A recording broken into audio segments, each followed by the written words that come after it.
tingin ko 600cc yung sweet spot dito sa Pilipinas. Kasi nga more than 400 ka, hindi ka mabibitin agad.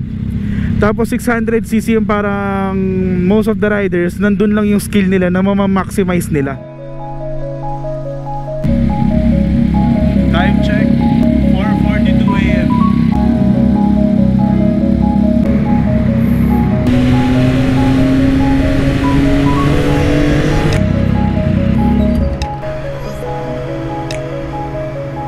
Mamplasan Caltex, 4:54 na. Naku, sobrang late ko.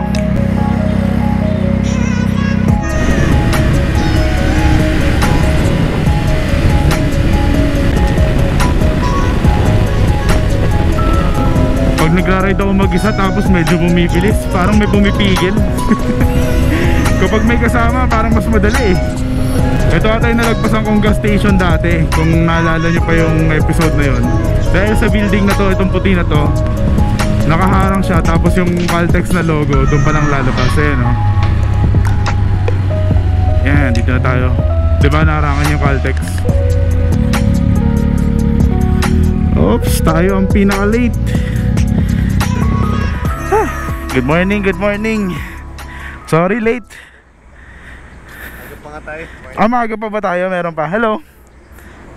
Antay lang tayo ng 2 pa ata, tapos balik tayo mamaya. You know? Pakita ko lang sa vlog. So bagong motor ni Sir Bob, Z900 SE. Naka all-ins na, tapos naka Orion na rin ang nakuha niya. Crash guard. Solid oh. Kung naalala nyo, na feature natin to sa isang episode natin sa vlog eh. So kinaingitan ko talaga dito yung all-in suspension. Solid, ganda tingnan. Tapos maganda talaga yung green ng Kawasaki. Woo! Wala nagra-ride ngayon, no? Ano ba, Sunday morning, 5:22 AM. Wala nagra-ride.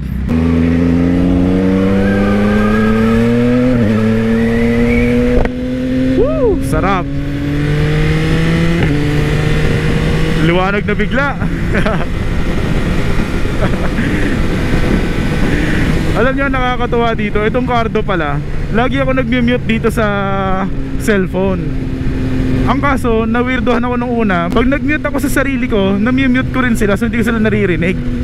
Pero kapag ginamit ko yung voice command na "Hey Cardo, mute microphone", ngayon rinig ko sila. Kahit nagsasalita ako ngayon, hindi ko sila na-estorbo. So yung pinagkaiba kapag naka-voice command ka kaysa dun sa pinipindot mo. Sarap yung hampas ng hangin, lalo na pag umaga.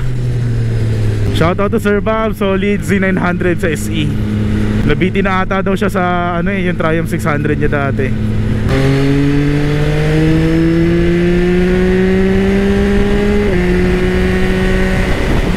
Aba, nawala na yung nasa harap natin. Pumataw na nga sila.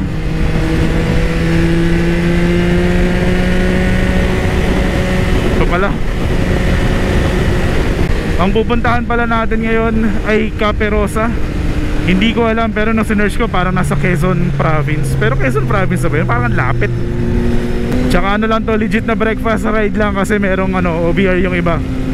Tsaka may iba ata kailangan umuwi rin agad. Yung Z900 na nakuha daw, 6,000 odo lang.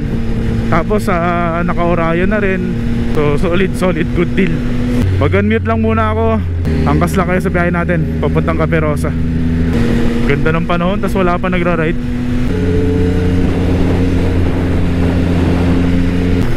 Sunrise ngayon, mamaya 2 rise na.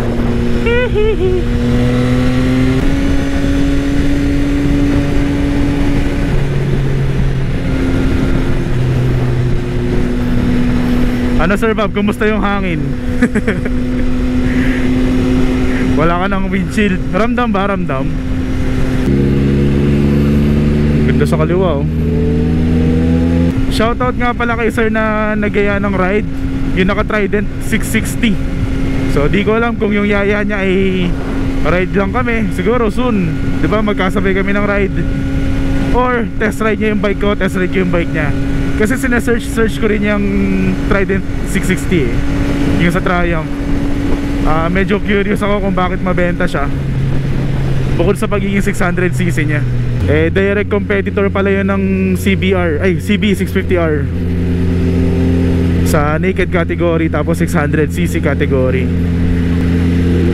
Kaya pala mabenta siya kasi 600 yung tingin kong isa sa mga pinaka mabenta dito sa Pinas Ang gulo naman ng daan na to.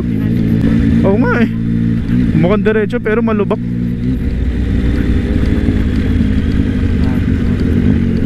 Dumi na agad ng gloves natin Dumi kasi ng handle Ang itim na ng kamay. Pero pag nakaganto okay pa rin. Hindi ko lang alam kung bagay ba to orange tas dilaw. Okay naman sa personal. Ewan ko lang kapag nasa video na. Baka masyado na tayong colorful. Blue, yellow, orange. Speaking of 900cc, dito sa Z900 900 din tayo, diba? XSR 900. Actually isa yung sa mga gusto ko sabihin nung isang episode natin kung bakit ayaw ng mga tao dito sa XSR 900. Kasi feeling ko medyo nasa weird spot yung pagiging 900cc dito sa Pilipinas.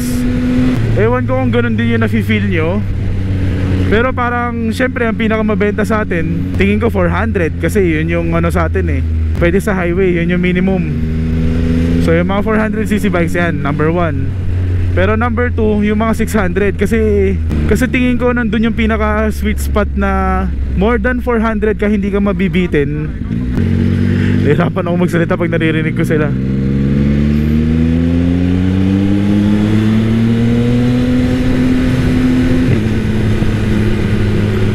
Hinaan ko lang konti, hindi pa ako sanay.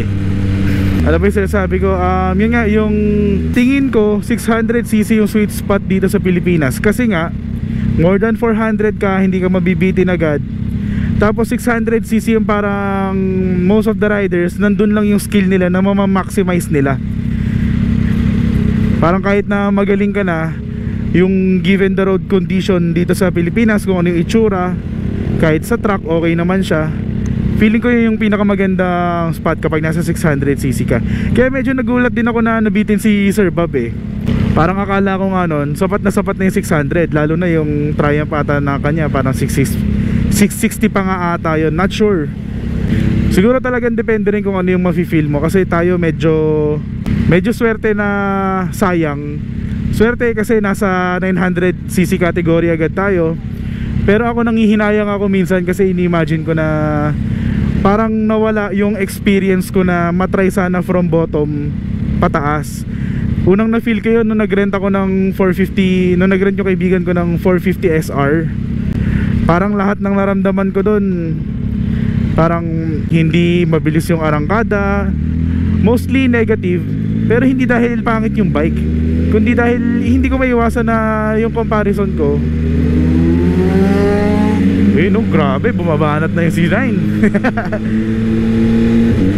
Kumbaga yung comparison ko parang unfair kasi nanggaling ako ng 900 tapos itetest ko 450, diba? Kaya parang nung pinapanood ko na yung vlog ko na 450 SR na CF Moto, wala rin sa hulog.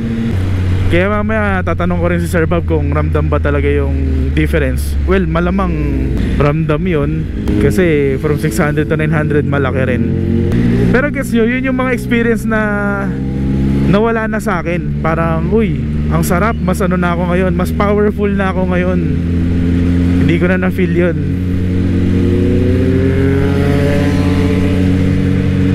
At bago ko pala makalimutan, isa rin sa mga reason kung bakit ang weird ng 900. Kasi parang ano siya, liter bike na kinulang, 100 na lang, pero 100 din yun.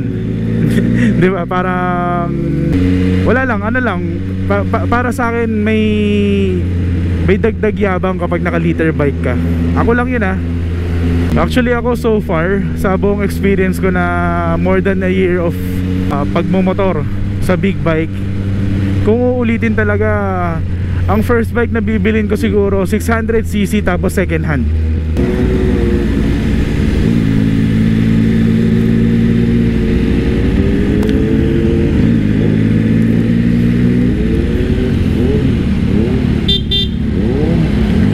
Ba't nang gigit-git to?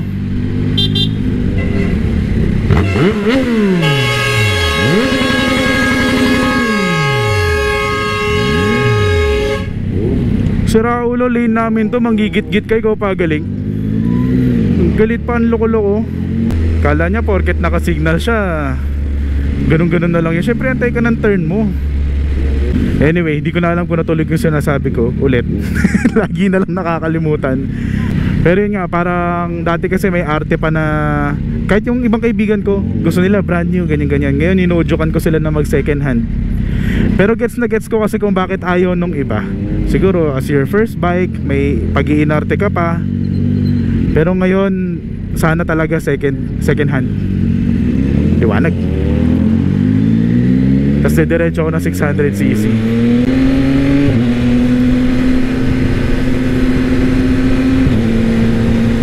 Ang hari pa naman ng 600cc ngayon for me, at tingin ko marami mag-agree, CB650R. Pakaganda talaga ng bike na yun.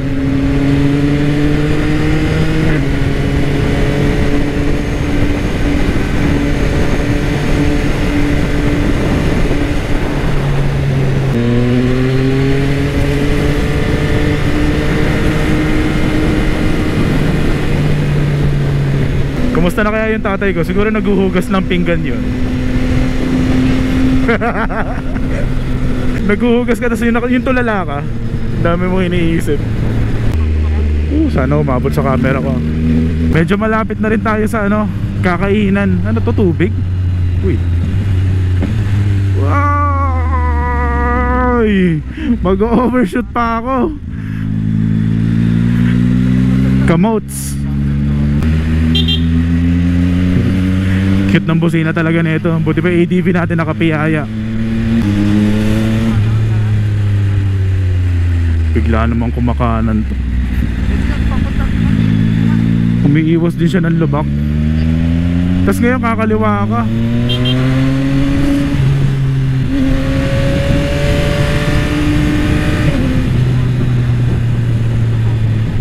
Laki-laking truck, parang motor mag-drive. Mamaya kung maaga tayo makauwi, try natin dumaan ng LABL. Meron silang mga bagong jerseys, putik, ang ganda. Sobrang ganda. Lalo na yung may color pink, gustong gusto ko. Speaking of jerseys, napansin din kasi ni Sir Daryl kanina itong suot natin, orange na Revit. Maganda talaga to. So napansin nila, nagandaan din sila. Pero sabi ko sa kanila, isa to sa mga pinakamaling binili natin. Ang mahal nito. Hindi sa pagmamayabang, pero 8,000 to. Hindi to padded ha. Jersey lang talaga. Branded itsura lang yung binayaran.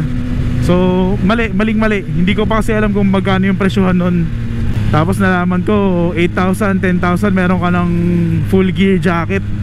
Kaya lalo ako nagsisi nun. Sabi ko wrong buy ito.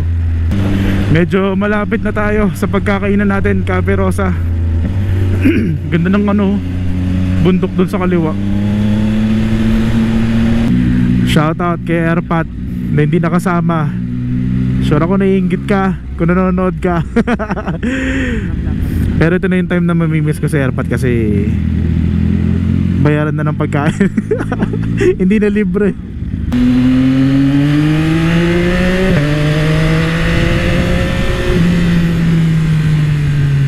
May bundok-bundok na.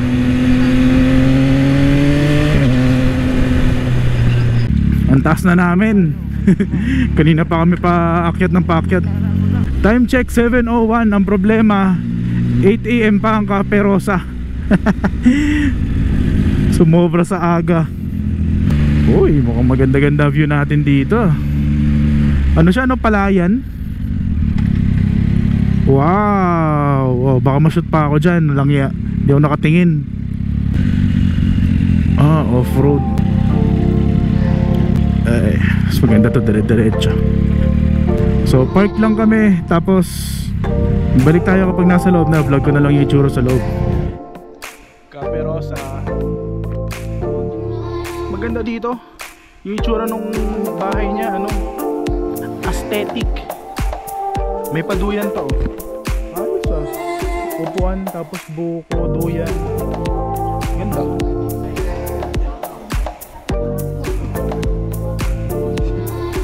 So tapos na tayo kumain. Hindi ko na video yung food. Hindi kasi sabay-sabay dumating So parang kumain na lang kami bigla. So pakita ko lang ulit yung place. Ikot tayo.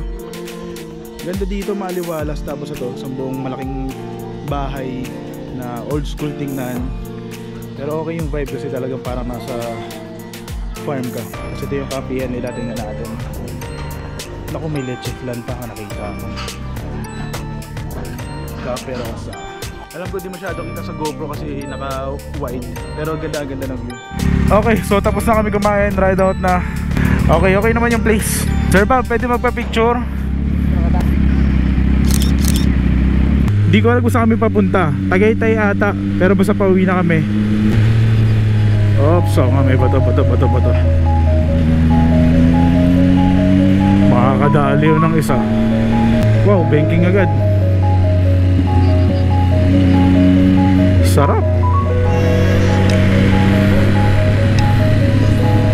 Parang kanina nag-i-scramble lang ako, ngayon bumi-banking na.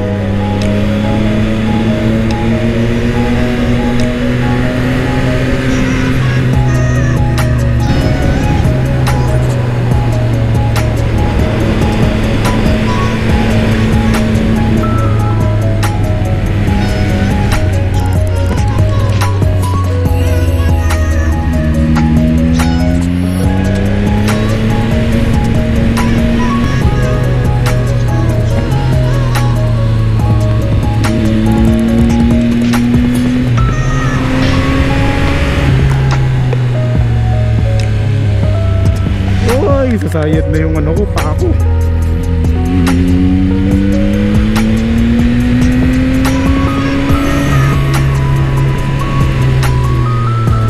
Boom, sampit sa portal. Medyo marami-rami na tayong na-ride. Mukhang mga extra twisties at saka tamang trip na lang itong gagawin natin. So I guess we can end the video here. So thank you sa pagsama ng breakfast at saka tamang ride lang. So thank you everyone, ride safe. Peace.